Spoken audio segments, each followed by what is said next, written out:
407-422-1212 or text 23680. Wow, fancy. Welcome. Hello, we're live. Here we go. Yeah, no, we did. All right, I am Melissa Fox, but the man of the hour, Dr. David Klein. How you doing? I'm feeling marvelous. Great day in the neighborhood. It really is nice out there. It's going to be very, very hot this week. So It's very hot right now, actually, if it you're is out there kinda moving warm. stuff around. yeah, I don't do well in the heat. So the phone lines are open, 407-422-1212, or the text line at 23680. And you wanted to start off talking about hip pain. Yeah, hip pain. Hip pain. Hip Bring pain. it. Yeah, Okay. I mean, it's sometimes it's good to be hip. Hip to be cool. Sometimes it's good to be square. But not hip to have But pain. hip pain is a problem. Yeah, it is. Yeah, so it's one of the more common sorts of things that plagues people as they start to get older in particular. Mm-hmm. And, sometimes the diagnosis is a little bit, let's just say obscure. Really? Like Sometimes you're fat? Like it may come from that or it may not. Ah, okay. But hip pain is not something that you necessarily need to live with, and it's certainly not something that necessarily requires surgery. Okay. Medications maybe, lifestyle changes perhaps, but diagnosis always. So the main mission, okay, and this is lost on a lot of doctors. I mean, to the point where this was the opening slide after my name and university affiliations, when I would give lectures on cryptogenic pain or pain of uncertain etiology. And I would start with common things like hip pain, because everybody thinks that they understand what this is all about. But if that were true, then it would be fairly common that after you had your hip replacement, after the thing were ripped out, chopped out, put back in, glued in place, that your hips would feel pretty good. But more times than not, that's not the case. And why is that? And that's just because a radiological finding is present. It does not necessarily mean that it's causal with regards to the symptoms. And that's true of everything. So the slide said something like this. It's the first and foremost responsibility of the physician to establish an accurate and precise diagnosis. Now, accurate and precise may be entirely different. They're complementary, but they're not identical. Okay. So what are we looking at? What we're trying to do is to identify what's causing the difficulty and what the appropriate and most appropriate might be the least invasive approach to fix a problem. So what's the differential diagnosis? Now, our audience here understands the concept of a differential diagnosis, and that is from top to bottom, what's the most likely cause of a particular problem down to the very least likely. And then when you look at your differential diagnosis, you start with those things that are possible with regards to causing loss of life or limb. So those things become the more compelling diagnoses to rule in or rule out first. Okay. So you look at a hip. So what are the major causes of hip pain? And we're going to start off with the most common. Okay. So you have yourself a 70-year-old, somewhat obese female who comes in with a limp and left-sided hip pain. Okay, so she's limping on either side. It doesn't matter which side it is. And one side hurts worse than the other, but they both kind of hurt. It's been going on and off for many, many years. And what makes it worse and what makes it better is the key question. Not how bad does it hurt. On a scale of 1 to 10, what is it? Because nobody really cares about the visual analog scale. Mm-hmm. Nobody ever comes into the office and says, gee, doc, it's a 1. I can live with it. It doesn't work that way. No, it doesn't. No, it doesn't. Nobody ever thinks that way. Okay, well, so you it's have it's an at least a overweight 7. woman Yes. who's in advanced years, and she's... Well, 70's not advanced. Well, I'm starting to look at it a little differently now that I'm 67. Maybe, but with the weight issue and the hip issues... The parts wear out faster when you're heavy. Mm-hmm. Okay, that's a fact. It's true with your car also, by the way. So if you go around with bags of cement in the trunk of your car, you're going to lose your suspension a little bit faster. The hip is really the biggest part of your rear end suspension. Okay, so if this were a pickup truck, it would be the back of the bed of the truck. Okay. So what's the most likely cause here? Most likely cause here, it doesn't even involve the hip joint at all. Okay, something called Trochanteric Bursitis. Now, these individuals routinely get x-rayed and MRI'd, and they all have osteoarthritis of the hip. And they're almost all told, well, you have bone on bone, which, by the way, doesn't mean diddly. Why? Because most of the nerves of the hip joint are gone. When you erode away the periosteum and the cartilage, there's really nothing there that causes the sensation of pain. Pain in that joint actually comes from the joint capsule itself, which may or may not have anything to do with the articular surfaces. So what will happen when you replace the hip joint is you're not replacing the pain generators. Okay, but what happens if the problem is outside of the joint entirely? So there are two bursa, actually three technically. There's a much smaller one without a name, but there's the greater and lesser trochanteric bursa, deep or superficial, same thing. And these two bursa are lubricating sacs, and they sit between two different muscles, one deep, one superficial, to keep you from pushing your tissue, the skin, the muscle against the bone. So if you can imagine your elbow has nothing over it. So if you were going to go ahead and walk on your elbows, now in the Army you did these little elbow crawls. Yeah, which is why I have elbow issues, and we're going to deal with that someday. One day we will. Okay, there are a lot of people that have had to go through basic training. I mean, the only other place that you have to do that in life, unless you're in the infantry, Or maybe is in a bar crawl. Firefighter. Firefighters crawl. Firefight. Yeah, they have to climb. Hallway crawl. Yeah, they got to get down low to get below the smoke. But just the same, So what happens is that bursa gets aggravated. And how does this happen? Because you have an elbow-like bone in there deep called the greater trochanter, which is it's like the elbow to the femur. It's really interesting. It kind of jags outward. And when you sleep at night, okay, about 60% of a woman's weight is right at that as the fulcrum of a lever.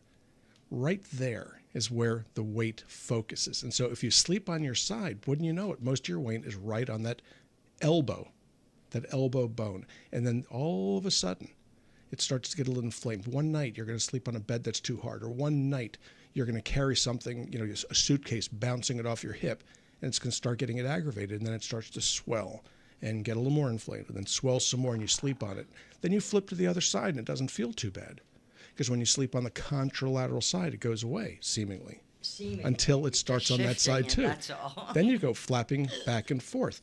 So these individuals go to the orthopedic surgeon. They come in and that they're told, well, gee, we're going to probably need to replace your hip. It'll do a whole lot better if you lose weight, but we really need to make a car payment. So we're going to go ahead and schedule you for the hip replacement. Is that really the way you guys do it? No, I need not to make really. a car payment. No, Country no. club dues Country are club ready. dues maybe, but not necessarily a car payment. So what happens, is that there's an awful lot of surgery that happens as a result of something as common as trochanteric bursitis. Okay. Now, for many, many years, I used to inject these. I'd poke a needle into it, a little bit of steroid, and when the pain would go away, and it would last 3-6 months or more. I stopped doing that. Why? We'll get to that after the announcements. It's coming. You feel it's coming. Oh, it's coming. I can hear the music in the background. But the causes of hip pain, you need to nail them. You need to knock them down before you start doing surgery. Because when you go ahead and you do a hip replacement, most of the time it works out just fine. Some of the time they get infected and you're really in bad shape if it does. More so is they don't have an unlimited warranty. So how long does a hip replacement last before it has to be redone? And redoing a hip replacement is a joy to do. Oh, that doesn't sound like huge sarcasm. surgery with a substantial mortality, morbidity attached to it. So it's not something you want to do until you can no longer walk. And frankly, if you've exhausted every other possibility, and there are lots of possibilities that are out there that nobody ever tries. So when somebody comes, well, we've tried everything. More times than not, they haven't tried anything. It's amazing. So number one cause of hip pain in my practice of 42 years doing pain work is trochanteric bursitis. But there are others. Some of them are very interesting. Some of them are pretty boring. But for the most part, you need to know what they are. That's the one. Stages That's of the Life. one that's going to get you. Medicalinstitute.com. You can go to the directory of Stages of Life Vitamins.com or StagesOfLifeRadio.com. Follow us on Facebook, YouTube, and wherever your social media habits lay. This is Stages of Life Radio. We're going to take a quick break, check in with our social media because we have a show within the show there. And as I said, you can follow us at Stages of Life Medical Institute. We'll be right back. It's News Radio WFLA Orlando. Couldn't see the button again. I think you're getting better. It's like Braille on that laptop. It is. It's better on the laptop. She's got a ThinkPad that's done in Braille. They're hard to find. Yeah, all right. Hey, did you ever see that movie, The Book of Elijah or Book of Eli? No. Okay, yeah. It's Denzel Washington walking around with a Braille Bible. Actually, I did. I But did see there's that. I didn't know what it was no called. freaking way that he could have a whole Bible in Braille in one.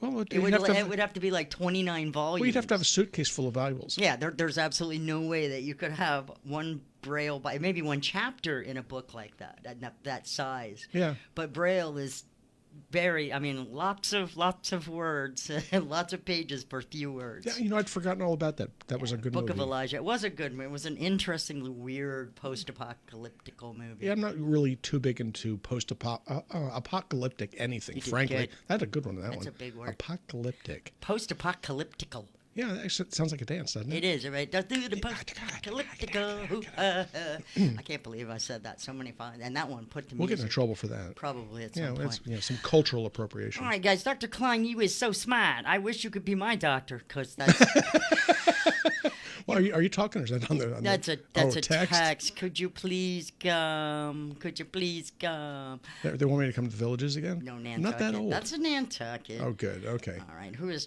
Let's see. Who says we used to be friends? Why did you unfriend me? I didn't unfriend anybody. I don't know. It was like 2 years ago. Oh, is that right? I don't even know how to do that. You have to teach me. Yeah, I was gonna say. I'm pretty sure I did not do that. Oh, you? Yeah, it wasn't me. I have to do math. Hold on. I just realized I must do math. All right. Yeah, what's the square root of 2? 6, 7. Shh. Right. Okay, math has been completed.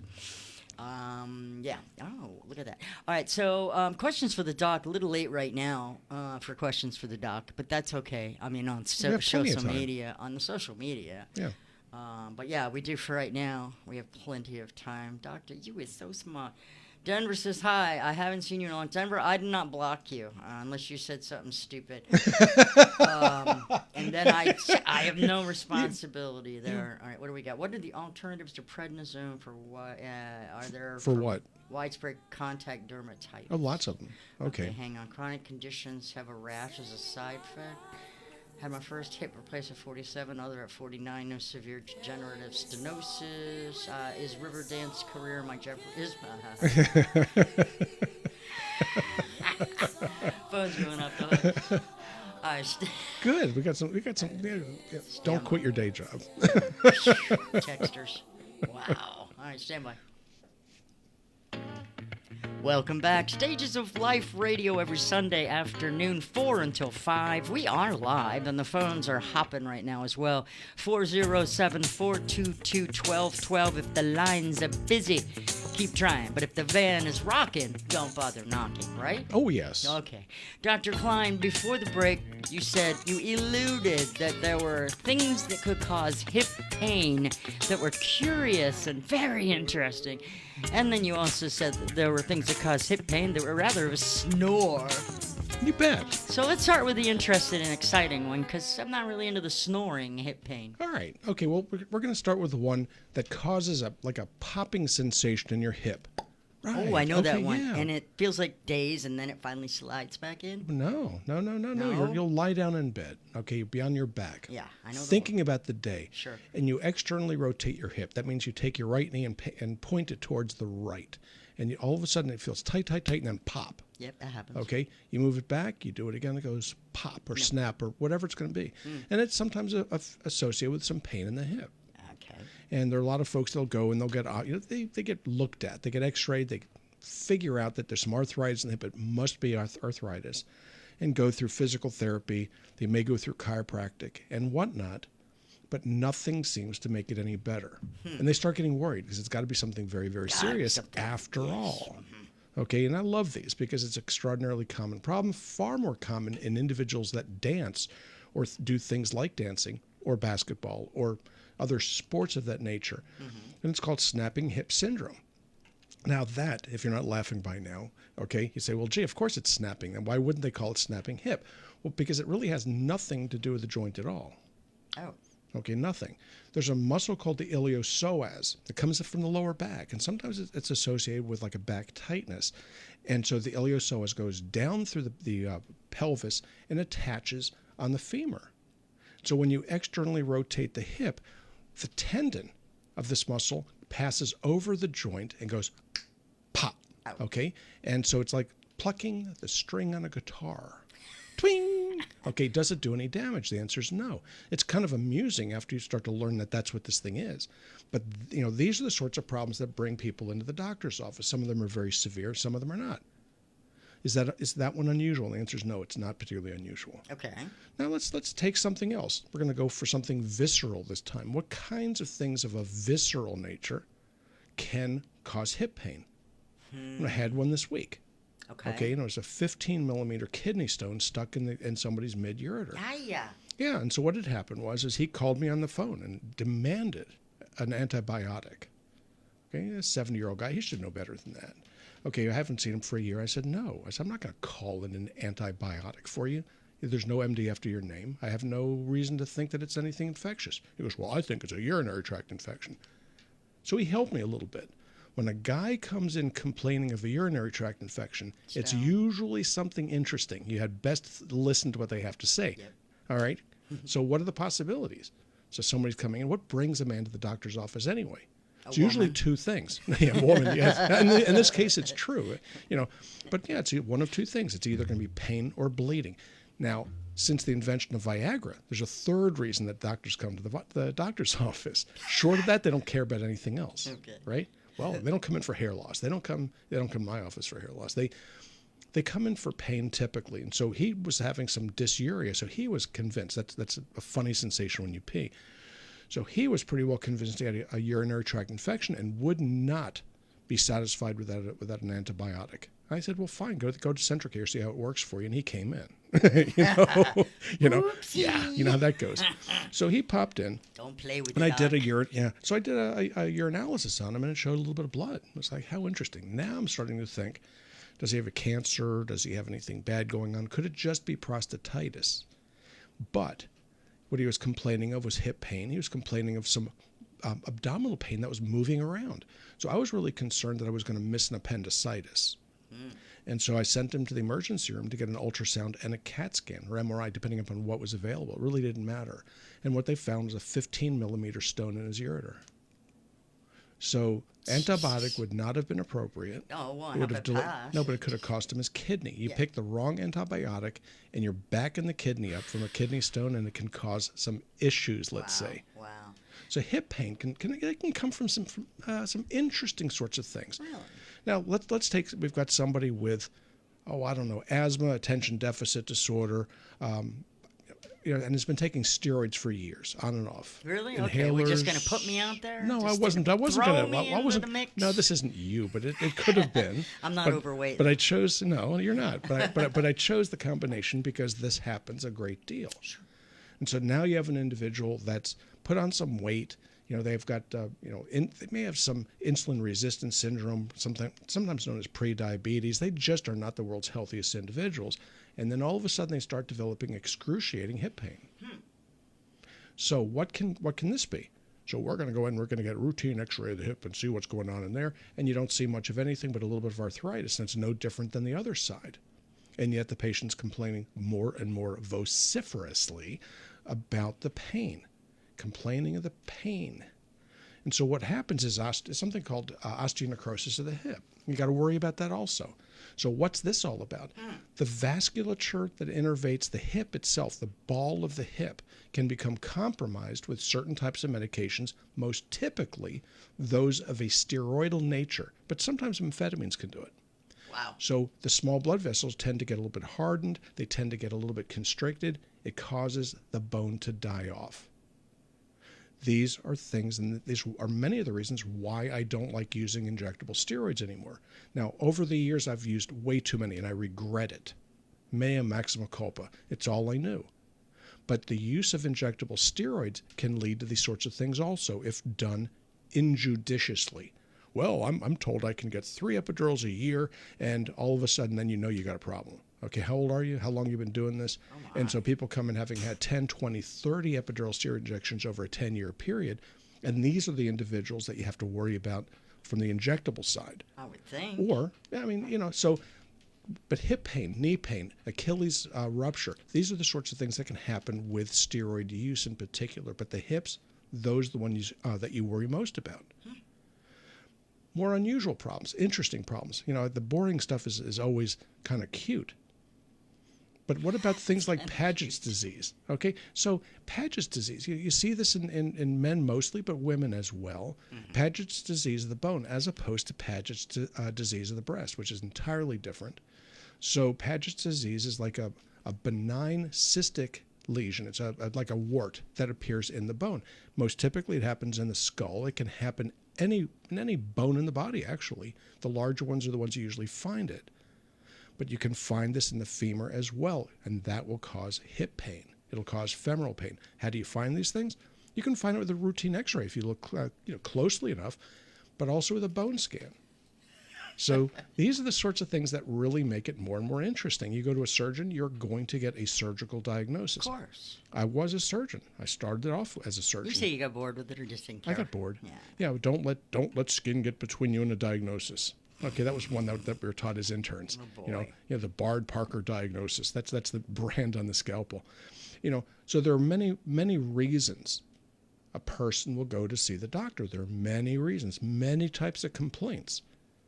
There was a movie once, okay, that really left a mark on me, and it's one of the reasons why I left surgery. Actually, it was a movie that starred George C. Scott.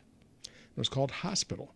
Now, if you can rent this, if you can get this on Netflix, if you can get this on, I don't know, whatever. I think it's out there. Of course it's out there, but where would you find it? It's well worth seeing. Okay? And it's no different now than it's ever been. One of the leading causes of death in the United States is hospital error. You know what I mean? So you really have to concern yourself. So when I went in to get my foot operated on, minor surgery on my left foot. So I go in. And, what's the problem? Well, my hip was hurting. Why? Because I was favoring my right side because of a left MP joint arthritis. Arthrosis, really, the joint was starting to fuse. So I went and had the surgeons go ahead, and they were going to free up the joint a little bit, clean it up, as they say, and put it back together, and hopefully that would be just fine. So I go in. I get wheeled into the local hospital. They obtunded me. They made me feel very, very comfortable. Aha. It's available on Amazon Prime. If you have a subscription, it's free. Yeah, okay. So they wheel me in, and they start trying to start an IV, and they couldn't. Why? Because that's what happens when you're a doctor. Yeah. So there it is. Anesthesiologist, no less. They're having a hard time starting an IV, and I've got large veins. So then they start prepping the wrong foot. They start prepping my right foot. Tell you how many times that has happened. To you? Oh, different. The wrong how side. many times have I gone in for surgery? Once. All right, once. Me too. And the wrong side. I'm like wrong shoulder. Right. So I told him. I said, listen. I said, you guys are prepping the wrong foot. No, we're not. It's right here. Right here. Exactly. This is the form they gave us from the office, and it says the right foot. And I said, no, you're prepping the wrong foot. Don't get the wrong hip replaced. Right. We got a couple of phone calls on there. We've got on hold here already. Dave is watching on Facebook. He says his hip pain goes away taking a glucosamine compound. Good for you. That's that. Well, we're going to get to treatment in a little while. So, Dave, you've got it nailed. There's some other things you need to add to it, and we'll get to them for you after these announcements. Got some text messages to take care of as well. All this and more. 407 I like the more. 422-1212. Plus, we got George on the line talking about his knees. Yeah, we'll work our way down his nephews? There. We'll be right back. You're terrible. Where's the button? I found it. His knees and his nephews. That's a medical joke, by the way. Is it a medical joke? No, it really isn't. But it's the best I could do on short notice. Let me check that. You're going to have to talk to these people for a second. All right, what you got? The ladies. All right, let's.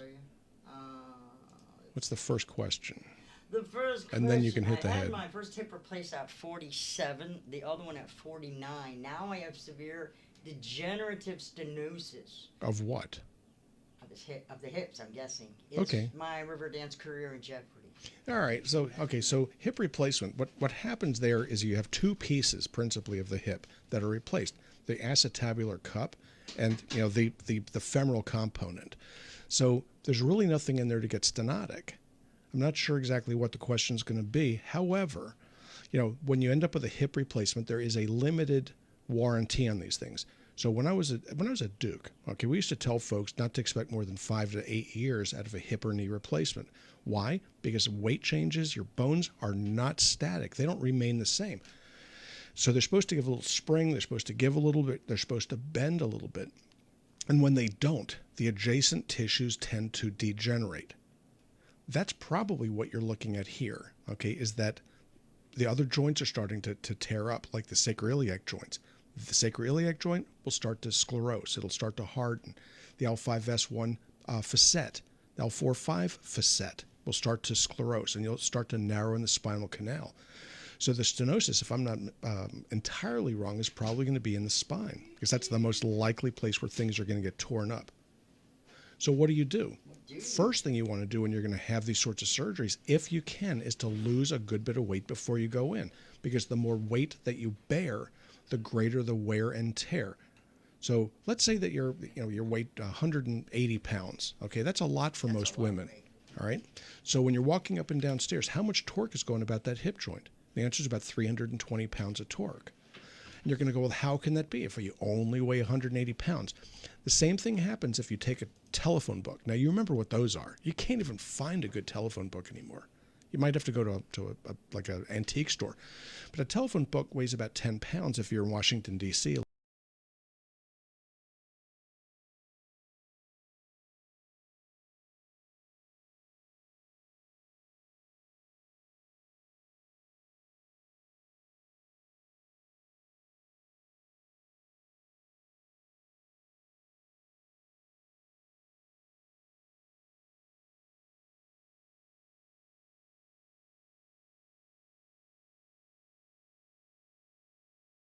Glucosamine.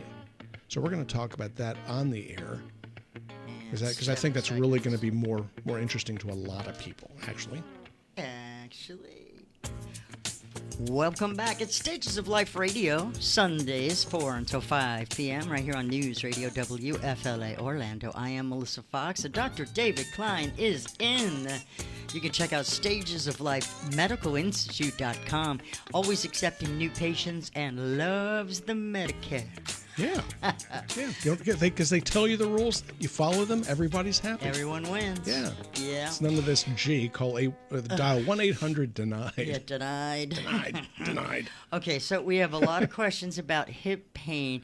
One of them had to do with severe degenerative stenosis, which you answered during the break. The first thing that you need to worry about there, bottom line, is losing weight. Losing weight, yeah. And sometimes if it's an emergency to have the hip replaced, let's say you broke it, okay, there's not a lot of time to be able to go ahead and do this. But most everybody else, if you've got too much weight on, protecting your hips is a very compelling reason to try to trim back.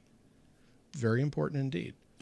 Okay, and if you don't believe it, okay, just go ahead and carry a 10-pound bag of potatoes. Just grab a 10-pounder, okay, and strap it onto a knapsack and see what your hips feel like. And walk for half a mile. Just 10 pounds. Half a mile? You know, try doing it for an entire day. See what happens. The kids, if your hips don't hurt when you start, they're going to hurt when you're done. Now, you mentioned, Dave mentioned it online. He's one of our many people actually watching us on our social media feed, Stages of Life Medical Institute. And Dave said he uses glucosamine compound and the hip pain goes away for him. Yes. And you said that's good, but you need to add... There's some other things you need to do. Now, glucosamine sulfate is the one you're looking for, not glucosamine hydrochloride. Okay. Why? Because the sulfate moiety is more effective and it's better absorbed. So these compounds, okay, when they put them together, frequently they use glucosamine hydrochloride because it occupies less space in the capsules. Space capsules. Okay, so glucosamine sulfate, the dosage is 750 milligrams twice, sometimes 3 times a day. What does it do? It helps with the lubrication of the joints. That's very, very important. If your body has the raw materials, it will make more of the tenosynovial fluid, the joint fluid, and things work better. Your body will make its own joint fluids. Sometimes you have to inject them into there, but this is about it. But what else can you do? You don't need chondroitin sulfate. That's pretty useless. Now, see, Dave said he uses a glucosamine chondroitin. Yeah, in the chondroitin, AM. well, this is where I'm getting with it. Okay, the chondroitin sulfate gets broken down into glucosamine. So really, it's just an expensive way to give you what's a whole lot less. So it's redundant. Right? It's not only redundant, but you're wasting money on it. You don't need it. So glucosamine sulfate, 750 milligrams twice or thrice per day. And then to that, you add a gram twice a day. That's 1,000 milligrams of MSM orally. Says he does that at night with the glucosamine. Do it twice a day. And then that combination is marvelous, and it's a lot less expensive and just frankly more effective than the mixtures, which is why we don't use the mixtures in the office. I use them individually. Now it gets even more interesting. If you add hyaluronic acid to it, it's a triple threat. Now all of a sudden, not only are you handling the large joints, but the small joints and the skin as well. So we add something to it called Lubricin, which is a liquid, high molecular weight hyaluronic acid. So that's the combination that I use. That's that joint luber. You got it. And it makes the skin look nice and youthful. You too can look like Dr. Dave. All right, let's do this quick question and we'll get George on the phone here because the phones are ringing. And What do we got? Yeah, we got an alternative to prednisone for widespread contact dermatitis. Yeah, okay. Prednisone, okay, and methylprednisolone. Okay, these are called xenohormones, and your body recognizes it in some ways as if it were like cortisol, which is the natural anti-inflammatory. So when you go ahead and you measure something called ACTH or adrenocorticotropin hormone along with cortisol, the real hormone, those individuals that use Medrol, those that use prednisone, their cortisol levels are in the tank. Usually they're they're dangerously low. And the problem here is the immune system. It trashes the immune system. So while it'll help with the anti-inflammatory aspect, it tends to do damage elsewhere. So what I will do, rather than use prednisone, is I'll use hydrocortisone. And you use that in lieu of prednisone, and when you know it, you don't tend to suppress the ACTH nearly to the same degree. You do a little bit, but not like you would have. But the levels of the cortisol can be maintained between 10 and 15, and the anti-inflammatory effect seems to be maximal at that point. Now, what else can you take as an anti-inflammatory with these sorts of circumstances? You can use topical Cortef. That would work. Again, is that my favorite way to do it? And the answer is no. What is one of my favorite ways is to use something called a tumor necrotic factor alpha antagonist. And you're going to go, what the heck is that? Eyes glazing over. And you're going to know it as curcumin or curcuminoids. Now, there are several, like 6, 7 different curcuminoids that are important, not just the one that we typically use when we buy turmeric. So, there are in fact turmeric compounds out there that work better than just the regular 95% curcuminoid mixtures that I'm most familiar with and you're probably using. So we have one called curcumin pan isolate. That's got all 7 of the main curcuminoids in it. Does it work? Yeah, I have my wife on it. She's got a different type of need for it than I do, and I use the cheaper stuff because I'm a cheap bastard. But so I will use the better one on my wife, and I will go ahead with the do-it-yourselfer. But that's the way I would go about doing it for these sorts of issues. Now you need to figure out what you're taking that's causing the skin rash. So I have a recent patient. Okay, this is a marvelous guy that I've known for years. He has had some of the most interesting problems over the years. But most recently, he came in with this rash over these sun-exposed areas of his arms and legs. He lives in Key West, and he's probably listening in because he doesn't miss a show, I don't think. And so he came in with this terrible rash. And that's a long drive from Key West. Long drive. So he would be seeing me every couple of months until I could, put it all together. When he started getting this rash, I would see him more frequently. So we went down through the list of things that were could set this thing off, from smokes to detergents to, what can cause a photosensitivity reaction. And this guy looked like he had Stevens-Johnson. His skin was peeling off, but it wasn't. Just wasn't that at all. And so we went right on down the list until finally, I said, okay, fine, let's do just a medication review again. And I get this complaining, okay, because he takes a lot of different things from a lot of different sources, and he brought all the stuff up. And one of the things that I didn't know about was a diuretic called HCTZ, or hydrochlorothiazide, very commonly used medication. And I went, oh my, okay, because the phenothiazines can cause a photosensitivity reaction rarely, okay, And wouldn't you know? So we went ahead, after having spent many hundreds of dollars on different topicals, different this, different that, and we discontinued the HCTZ. I started them on a different type of diuretic, and the rash goes away. So my advice to you is to figure out the why rather than the what. Makes sense. Tanya Okay. says she has the shellfish allergy. Can she take glucosamine? Yeah, glucosamine's fine. I mean, your body uses glucosamine on a daily basis. What you need to be careful of is the origin of it. All right, George, we got a couple minutes for you. Georgie, George. you still there, George? Hello. He's there. He almost knocked me on the floor. Yeah, okay. All right, George, let's talk about those sketchy knees ears. Yeah, but hey, Doc, how's them Cadillac doing? It's doing beautifully. That's that thing out there. You know what I need to do is get one of those. It's a 1936 Cadillac V12 sedan, black. Okay. Gas guzzler. Oh, it's a gas guzzler. Oh, that's. I mean, if you don't mind paying, it's like $6. Six a miles. mile. 6 miles to a gallon. Yeah. Yeah. Cadillac at that time made tank chassis and engines. It wasn't about. It was about the ride. Oh, not the about ride the is gas marvelous. Was free back Oh then. yeah. But I'd like to do is get a fedora and a fake Thompson submachine gun and go out. Lord. However, that's not a joke All these right, you days. guys got about a minute and a half to get down to George's George, knee what you got? pain. So, Doc, I had torn meniscus surgery on both knees a few years back, but they're bothering me now. Pain. All right. What should I do? All right. Does it bother you to walk up and down stairs? I don't do that. Okay, why? Because it hurts too much. As it's All right. Florida. It's because but it's kind of interesting. You can still find stairs to go up and down, or even up and down a ladder. Sure. So, No way. okay. So, first things that where in the knee does it hurt? Right in the knee, right there in the joint. Okay. Now it can be a lot. My surgeon said I wasn't a candidate for replacement yet. Okay, that's the good news. I had a lady who listened to my show last week on knee pain, who came in this week, who had a left total knee replacement and persistent pain afterwards. So it's a little reminiscent of the hip sorts of things where they come in with hip pain, they get the hip replaced, and they still hurt. So this lady did not think it was funny that her knee was still hurting. And she came in for a different reason, actually. But she asked me about the knee pain as well. So, I got to look at it. And when you replace a knee, okay, you hit the upper bone, the lower bone, and replace a little bit of cartilage behind the knee with a piece of Teflon.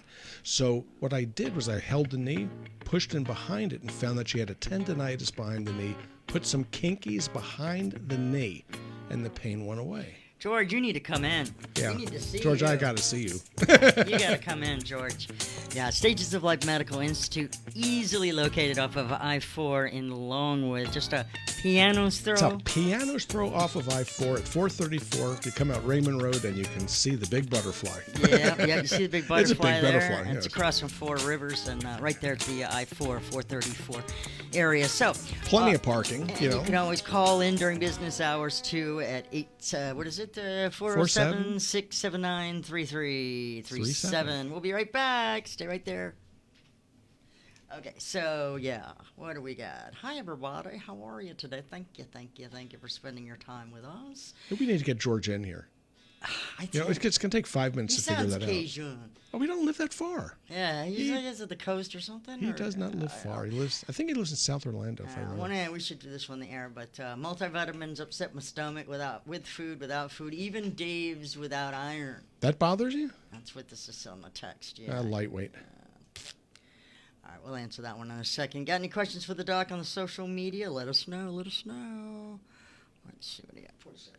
Yeah, we have a multivitamin called Down to Basics. We have it with iron and without, and the better one's without, actually. Yeah. And so it's very, very strong. It's 4 capsules a day, 2 in the morning, 2 in the evening, and it's basically the stuff is packed. But if it upsets your stomach. But if it upsets your stomach, then we need to do something to make it a little bit easier on the way in. So what I would suggest that you do is instead of taking 2 capsules at a clip, take 1.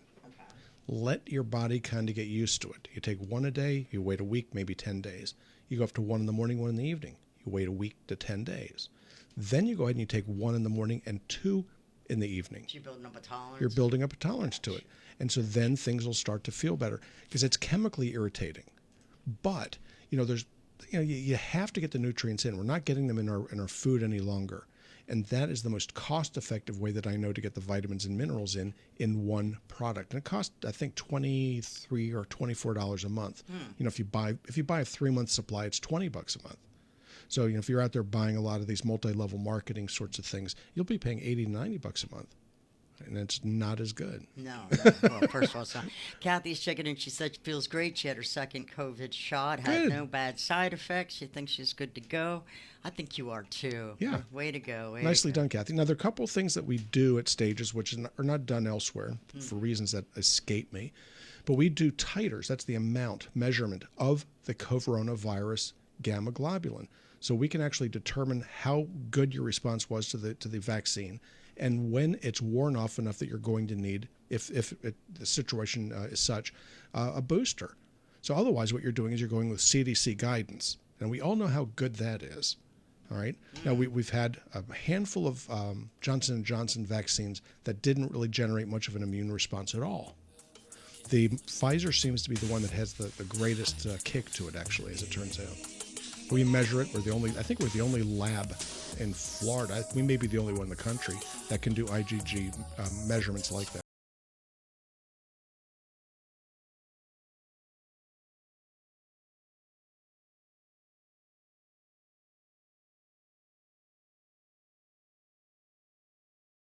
That was just me making noise. There we go. Welcome back. Yes, it's Stages of Life Radio on News Radio WFLA Orlando. Dr. David Klein, the doctor, is in. I am Melissa Fox, not a medical doctor, but I play one on the radio sometimes. And stayed on Holiday Inn Express last night. That is the weirdest commercial, I must say. I like it. You know, if any commercial you can remember like that is a good commercial. Anything sticks in your head, yeah, it is. But often the commercial sticks, but not the actual branding.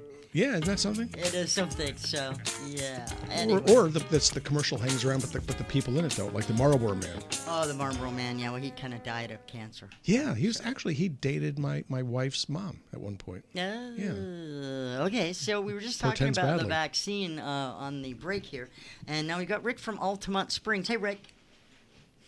And Rick wants to talk about any vaccine side effects. Are you there, Rick? Cool. Yeah, a couple of questions I have briefly on two different subjects. I had the Johnson vaccine about a week ago, and all the problem I had was a little sore arm. How long is that good? Is that okay if you have very little side effects? And how long does it take to take off the mask? That's a good question. Yeah, okay, if you go along with the guidance, which I haven't really found to be all that useful, they'll tell you to wait about a month. Okay, for the J&J, it's about right. Reason being is it takes at least 4 weeks, 3 to 5, 6 weeks in that range, before your body kicks out the IgG antibody. And that's really the meat and potatoes of it. You'll sometimes see a really good IgM response, but not every time, which is kind of remarkable. I would not have thought that were the case, but it does seem to be that way. So I would wait at least a month. Checking your IgG. I also have a question. Go on. I have another brief question about toenail fungus. I've had it for many years. Well, the vaccine's not going to help that. No, actually, it probably makes it worse. Yeah. Just kidding. All right, so go ahead about your toenail fungus, Tony. I'm sorry, Rick. Yeah, I've had that for many years, and I'm using Vicks Vapor Rub, and they say that's good for it. No, it isn't. Okay, and it'll make it smell funny to boot. Yeah, no, if you want to get rid of the toenail fungus, there are a couple things that you need to look at, one of which is your thyroid, to make sure that your thyroid status is accurate, or adequate, I should say. Well, why is that? Because when you're hypothyroid, the nails grow slowly, way too slowly, and it increases your risk of developing nail fungus. So many folks that come in with chronic nail fungus will find out, we will determine that they are hypothyroid. You fix the thyroid, and then the nails start to grow out. So have that checked. There you go. Vapor Rub is not going to be an antifungal. Stay away from the vapor rub. But you can take something called Terbenaphine, okay, which is a marvelous antifungal. You can use it topically as well as orally. Is that a script or over the counter? It's a prescription. Diclofenac is another good one. But if you're, for whatever reason, if you're disinclined to use the prescriptions, you can use something called grapefruit seed extract. And what I have people with that is you get the grapefruit seed extract. The brand Nutrabiotic is the one I prefer. I think they make the best one in the industry. And you dilute it 50-50 with tap water. And then you take the capsules, that grapefruit seed, not grape seed, but grapefruit seed extract twice daily, You do that orally, and then you use the diluted 50-50 grapefruit seed extract liquid, and you apply it topically to the nails twice a day. That will knock it down. Knocking it out is going to require time. So if it's the big nail, it's going to take about a year. If it's the smaller ones, it'll take considerably less. But if you get your thyroid looked at and if it needs to be corrected, then it'll shorten the time up substantially. Yeah, that ought to put you on the road. 407-422-1212. Text line as well, 23680 is the number. Doc, multivitamins upset my stomach with food or without. Even your Dr. Dave's without Shocking. iron. So you were saying earlier during the break just to kind of work your way slowly up and build up to them? Yeah, well, and the reason is it's kind of like if you don't like spicy food and you're living in a part of the country you have to have it. You're not going to go ahead and start taking ghost peppers in your salad. So you start to work your way in. You get used to things slowly. Pepperoncino, then you work your way up to jalapeno eventually, and then the ghost you work peppers. your way up. Yeah. Ghost peppers, maybe never. I happen to like them. So, but I use them actually to get rid of raccoons. We're going to need milk. Yeah, there you go. So I would be starting slowly with it, but it's very, very strong, and that's really the main strength, but it's also sometimes the weakness to it. By the way, with regard to the grapefruit seed extract, yes, that stuff works great on fungus of any sort. Whether it's the gardener fungus that I've been using it that way for years and years and years. This stuff works. Yeah, it really there are does. other things you can use. Tea tree oil with Head and Shoulders shampoo is another alternative. I'll do that for certain types of skin fungi that are broadly splashed across a person's body like a tinea versicolor. But for nail fungus, that's really very direct and works nicely. Are there any chronic conditions that have a rash as a side effect? Chronic conditions with rash as a side effect or as a physical finding? And the answer is lots of them. Yeah. Now, I want you to imagine this for a second. So you have a chronic autoimmune endocrinopathy. Okay, a lot of these things around, like Hashimoto's, how about gluten enteropathy? All right, so you have gluten issues. So the body has these little antibody-antigen complexes that float around the blood, and they get stuck in filters. What are the main filters in your system? Well, the lungs would be number one. Number two might be the kidneys, but the biggest, the most important one, is the skin. And you'll see these little bumps and rashes, which are really where these little antibody-antigen complexes land. So most autoimmune disorders will have a skin finding associated with it. Most drug reactions will end up with skin issues for very much the same reason. So there are very few chronic conditions that don't have skin lesions attached to it, whether it's vitiligo from diabetes. That's an interesting skin lesion, but it's not of the same nature. But generally speaking, the rash from gluten is almost diagnostic. It's called dermatitis herpetiformis. We're going to take a quick phone call. Jim, you there? Turn down the radio. Oh, he's still on the radio. Okay. Jim, are you there, Jim? Yeah. Yeah. Jim, I understand you have a question about the doc's old sidekick. Go ahead. Let's ask. Yeah, I was wondering what happened to your old sidekick, the one that had the stroke. I haven't heard anything about him. Rob, he's still recovering. I wonder if he was still kicking. Yeah, he's still kicking. He's probably listening in. Yeah, he's a good dude. Yeah, when you have these sorts of issues, okay. Now he's a couple months younger than I am. So what happens is it takes a while to bounce back. So things like stroke, if you can, you don't want to have them. As attractive as they may seem to those of you. They're not attractive. Okay? No, you want to avoid them. So how do you avoid heart attacks and stroke? Okay? Certain behaviors you want to avoid, right. But eating right is number one. You want to keep your blood sugar low. You want to keep your insulin low. Stay away from alcohol, tobacco.